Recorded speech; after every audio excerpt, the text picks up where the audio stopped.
Vai. Olá, queridos, nossa aula da semana. Estou aqui com vocês mais uma vez e hoje com convidada, porque é muito ruim ficar sozinha. Estou hoje visitando a psicóloga Diane Gouveia Santos, que tão amavelmente me recebeu, com distanciamento, tá, gente? Para ninguém falar nada nesse momento de pandemia. E a psicóloga vai conversar conosco hoje acerca de um tema tão pertinente, que é a sua escolha profissional. E aí, já pensou sobre isso? Nós estamos falando desde o início do ano acerca dessa necessidade. O que você absorveu até agora?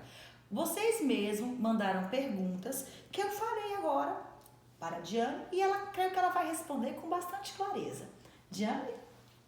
Muito obrigada, Cássia Lorena, pelo convite. É um prazer muito grande estar participando dessa videoaula de vocês, principalmente falando desse assunto que é tão relevante nesse momento.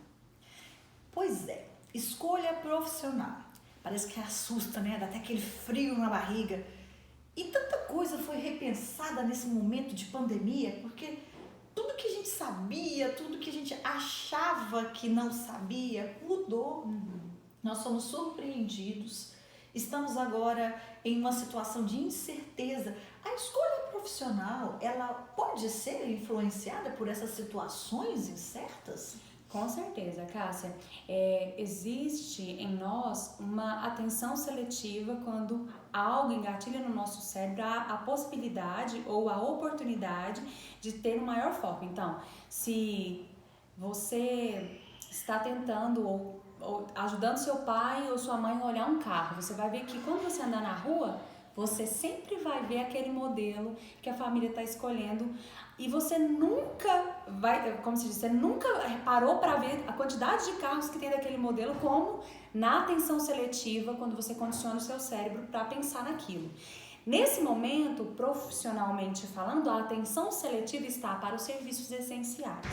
Então é como se o nosso cérebro voltasse para olhar aquilo que é essencial e olhar as profissões que continuam sendo úteis e podem ali funcionar, enfim, nesse momento de pandemia, de uma doença, né, que se alastrou pelo mundo. Mas a sua escolha profissional, ela não pode estar embasada por causa de um momento, de uma circunstância passageira. A pandemia não vai ficar para sempre. Amém. Então, é um momento em que nós estamos valorizando algumas áreas de atuação e algumas profissões mais do que outras e que existem algumas coisas mais essenciais nesse momento. Só que daqui 10, 20, 30, 40 anos, né, não vai estar essa loucura. Como você falou sobre tempo, porque pesquisas recentes apontam que de 20 anos para agora, 50 profissões deixaram de existir. E nos próximos 10 anos, daqui pra frente, Sim. outras 100 deixarão de existir. Aí você que me ouviu agora deve ter ficado assustado. Peraí, 150 profissões a menos? O que eu vou fazer? Vou passar fome? Vou ficar sem emprego? Mas a mesma pesquisa aponta que à medida que uma profissão para de existir, outras nascem. Porque a necessidade da sociedade é diferente e ela vai mudando e surgindo novas possibilidades. Então são fatores. Então o fator mudança, o fator pandemia, o fator X, fator Y, Z e bolinha. Tá, e como é então que eu vou poder fazer essa escolha profissional? Porque eu, por exemplo, tem 20 anos que eu exerço a minha profissão, super feliz com relação a isso. Então eu escolhi minha profissão há 20 anos atrás e ela continua agora. Reinventada, né? Porque agora eu dou aula para quadradinhos, agora eu dou aula assim para vocês. Reinventada, mas não deixou de existir. E eu sou muito feliz na minha profissão. Porém, existem colegas meus que não são. Que às vezes precisam procurar psiquiatra e já estão tomando medicação, são frustrados na profissão. Como é que pode evitar essa frustração na escolha profissional? A frustração, o adoecimento no trabalho, ela tem sido um motivo de afastamento muito grande, afastamento no trabalho, justamente por esse adoecimento, a síndrome de burnout, enfim, né? É uma síndrome que agora ela é muito mais abrangente no sentido de um conhecimento público, porque muitas pessoas têm sido diagnosticadas com esse estresse, com esse adoecimento por causa do trabalho. Então, o trabalho, ele pode ser fonte de realização pessoal, profissional e de felicidade, ao mesmo tempo também que ele pode ser uma fonte de frustração, de insatisfação, de insegurança muito grande. Como assim?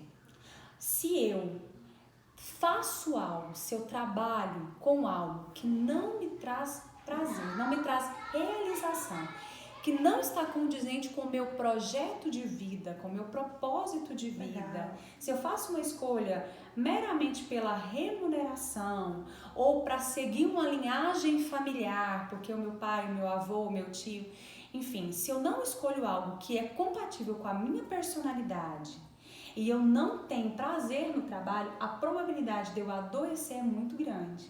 Então, nós temos que ser coerentes na escolha profissional. Primeiro, você não vai escolher algo apenas por hobby. Nós não estamos falando que o trabalho ele precisa ser um parque de diversão, onde você vai ser feliz todos os dias. Eu queria. Sempre haverá intempéries. Só que quando a gente faz o que a gente gosta, Cássia, como você disse, existem dias difíceis, mas eu sei o que eu estou fazendo e por que eu estou ali. Legal, hein? Então eu tenho um propósito. E assim, é muito interessante você falar acerca de família. Como mãe, eu vejo os meus filhos e nós tentamos orientar e você fica de olho, porque você sabe que vai chegar um momento que essa criança, ela tem que andar com as próprias pernas. E eu tenho ficado muito preocupada com a geração atual, muito indecisa, às vezes inicia no mercado de trabalho tardiamente, tem uma preguiça existencial que eu não sei explicar essa situação. A gente sabe que a situação da sociedade é diferente, porque na minha época, que assim, tipo, pouco tempo atrás, né, Deus tá vendo? A gente começava a trabalhar mais cedo. Sim. Hoje em dia não, nós vemos pessoas com 20 e tantos anos sustentadas pelos pais. E isso, o que gera? Porque não conseguiu se encontrar profissionalmente ou porque não sente a necessidade de trabalhar. Como é que explica isso? Cássia, existe uma mudança sim no perfil da geração. Cada geração ela tem suas particularidades, porque o social ele sempre vai mover o comportamento coletivo e o comportamento coletivo ele influencia o individual. Então, é impossível nós vivermos totalmente desligados da cultura que rege o nosso tempo. Então, vou te dar um exemplo. Você se imagina sem nunca ter comido um sanduíche, um hambúrguer? Faz parte da sua geração esse tipo de comida. Então, cada geração vai desfrutar de uma compatibilidade. Agora, é interessante pensar que na escolha profissional eu não posso fazer um efeito manada, escolher só porque eles estão escolhendo. Escolher porque a minha família escolheu, porque os meus amigos escolheram. Tem muitos alunos que eles fazem o que a maioria da sala está fazendo. Então, se o meu grupinho fizer, eu vou fazer também. Se a minha melhor amiga fizer, eu vou fazer também. Ter uma identidade bem forjada, bem firmada, saber quem você é, ter um autoconhecimento é o primeiro passo para uma boa escolha profissional. Então quer dizer que o meu perfil psicológico vai influenciar no meu perfil profissional? Exatamente. O perfil psicológico da pessoa vai dizer dela profissionalmente. O perfil profissional, ele está muito relacionado com quem a pessoa é. Se a pessoa é uma pessoa introspectiva demais ou se ela é uma pessoa expansiva, vai dizer, as suas características vai dizer de qual área você vai ser mais bem sucedida. Então, obedecer essas características pessoais da personalidade para que a partir de então eu fazer a minha escolha é uma escolha inteligente. Sabe por que é uma escolha inteligente? Eu fico pensando o seguinte, Cássia. Existem pessoas que fazem escolhas apenas pensando na remuneração. Outras fazem aquela escolha porque pensam que aquela graduação, aquele trabalho vai proporcionar mais tempo livre. Ou faz aquela escolha ali sem pensar muito só porque o amigo fez. Enfim, assim, as escolhas, elas perpassam a decisão é particular de cada um. Só que quando chega a responsabilidade, chega a hora de colocar a mão na massa, um dia após o outro, e que a pessoa percebe que não é um parque de diversão, a rotina, ela vai ser maçante. Então quer dizer que eu tenho escolhas. Sim. Posso escolher. Mas as consequências de minhas escolhas podem trazer prejuízos ou benefícios, é isso? Com certeza. Mas Sim. quando você falou de perfil profissional, é possível que uma pessoa apresente mais de um perfil profissional? Ou seja, que ela consiga exercer mais de um campo profissional ou mais de uma profissão? Não sei se eu expliquei direito. Sim. Nós temos uma particularidade que eu percebo nos adolescentes de hoje. Eles são muito ecléticos em relação a gosto. É interessante porque, ora, nós encontramos alguns que não gostam de nada, ora, nós encontramos alguns que gostam de tudo. Então, tem aqueles radicais que, por algum motivo, né, faz aquela vibe assim, tô nem aí, de indiferença, e se abstém de gosto, assim, então fala que não gosta de nada e tem aquela preguiça também de pensar e de decidir. E tem aquele outro perfil também da pessoa que quer experimentar tudo, que quer... E esses dois perfis extremos, eles geram uma grande indecisão.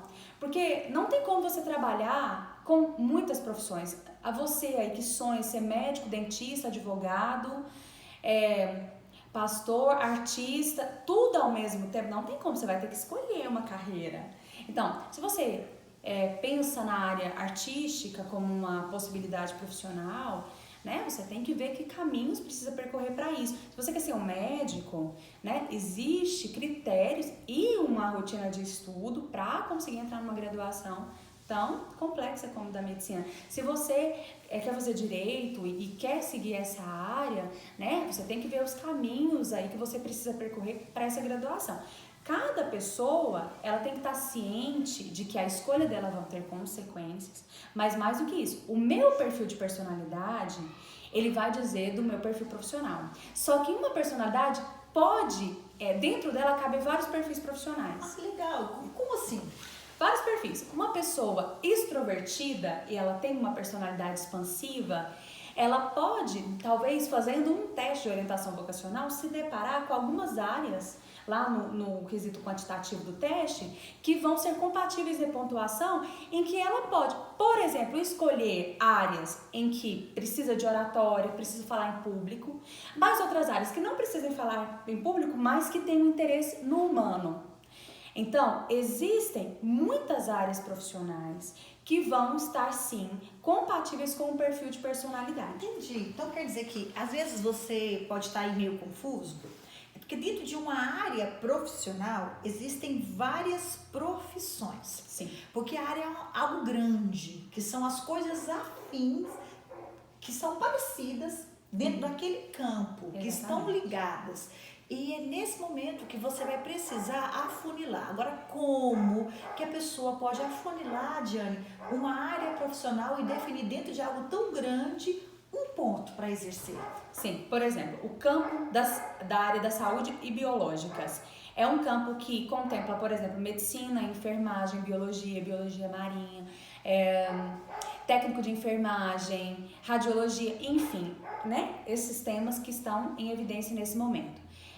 Essa área, por exemplo, a pessoa que vai seguir a caminhada para medicina é uma caminhada diferente para biologia, por exemplo. Mas são áreas em que o perfil de personalidade estão próximos. É um perfil de personalidade, porém, dentro desse perfil de personalidade, eu tenho um campo, eu tenho profissões muito distintas em que o caminho que eu tenho que percorrer é diferente. Ah, então quer dizer que eu posso ter a afinidade com aquele campo, mas aí entra a habilidade e o esforço que eu quero desprender para alcançá-lo. Exatamente.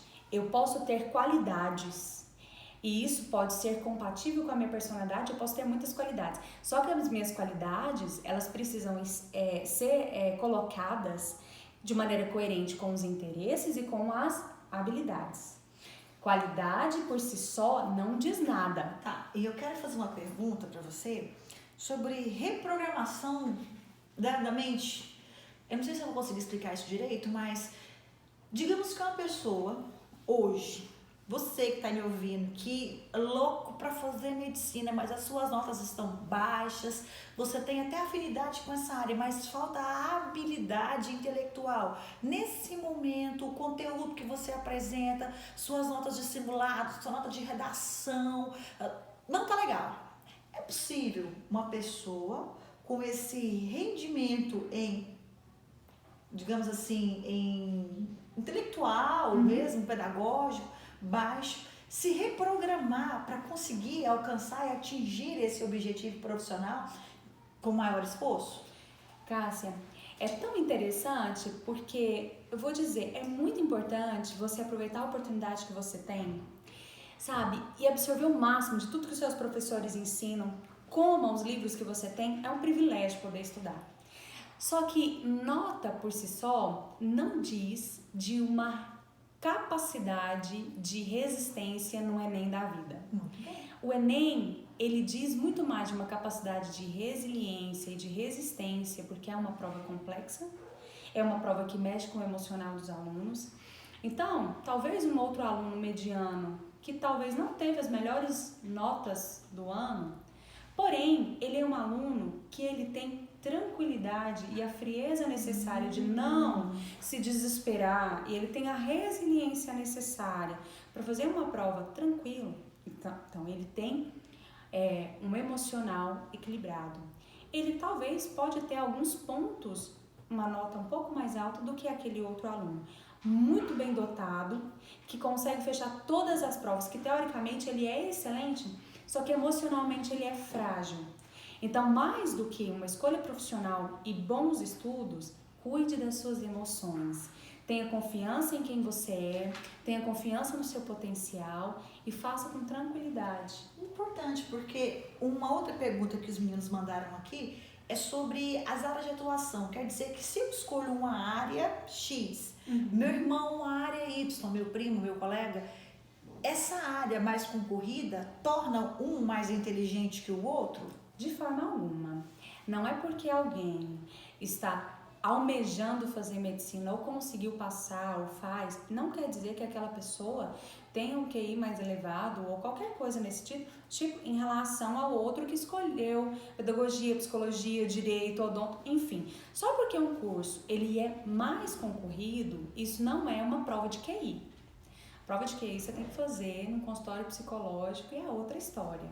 Isso quer dizer que aquela pessoa, dentro da realidade dela, ela conseguiu se sobressair em relação aos seus concorrentes, talvez por uma tranquilidade emocional e também por uma trajetória de estudo responsável. O QI, ele não se mede pelo nível, pela profissão ou pela nota que você tirou no Enem. Tá? Agora, é interessante pensar que nesse momento existem áreas um pouco mais valorizadas ou supervalorizadas.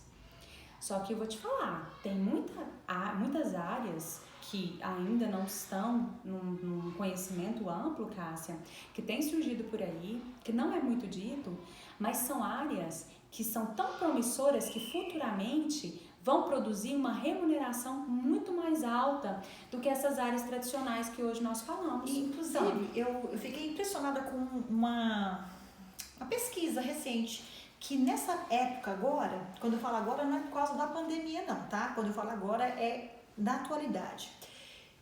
O comércio de games, o consumo de games no Brasil aumentou em 240%. Na minha época, era serviço de gente à toa jogar videogame. Nossa, eu me lembro que muitas vezes, na minha época, vocês não vão lembrar, tinha umas casas, igual aquelas cassinos, eram as casas de Taito. Olha o nome do negócio, Taito. Vocês não vão lembrar mesmo. E quem ia para os Taito era só quem não tinha nada para fazer. Era assim, as pessoas que você não deveria andar, eram as más influências. Agora hoje é chique, existe cadeira para jogar videogame.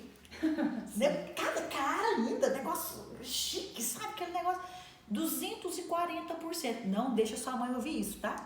O comércio de game aumentou. Quem imaginava? Que negócio é isso? E os grandes programadores brasileiros estão criando jogos pra caramba e estão entrando no mercado mundial produzindo jogos. Sim. É uma profissão nova, mas o interessante é que você tem que ser excelente em tudo que faz e aí marca a diferença. Mas para falar em ser excelente, Porque às vezes nós estamos falando com alunos, Diane, que não sabem do que gosta. Sim. Você tocou no ponto de um teste, o QI, mas existe um outro teste que mede o perfil profissional, o teste vocacional. Fala um pouco pra gente do que é o teste vocacional. Sim, existem vários testes de orientação vocacional que um psicólogo pode aplicar. Se você for procurar algum dia, você vai ver que na orientação profissional, o psicólogo pode aplicar só uma entrevista e fazer várias sessões com uma intenção de diagnosticar ali e chegar no consenso com você qual é a melhor profissão para o seu perfil, ou aplicar, sim, uma testagem.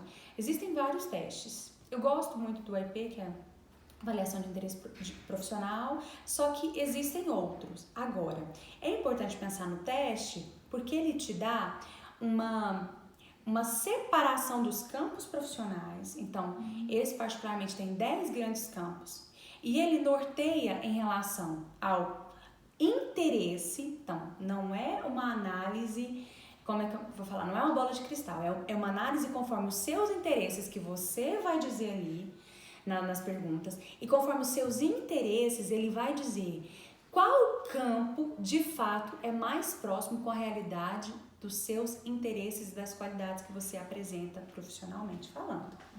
Então, ele é um teste quantitativo. Então, você faz uma conta matemática dizendo ali, separando as respostas do aluno.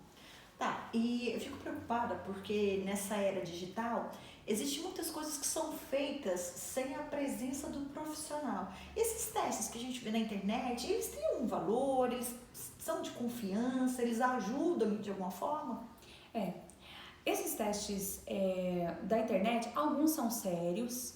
Você tem que dar uma olhada na página a respeito de quem é que colocou esse teste lá. É um psicólogo, é um psiquiatra, é uma pessoa que é da área ou é só um blogueiro muito curioso que formulou algumas perguntas conforme que ele acha melhor. Então, dá uma procurada na fonte, se for uma pessoa da área da psicologia, é mais confiável. Ok. Diana, eu quero agradecer a nossa conversa de hoje. Eu aprendi bastante, me esclareceu muitas coisas. E a Diana é nossa psicóloga parceira.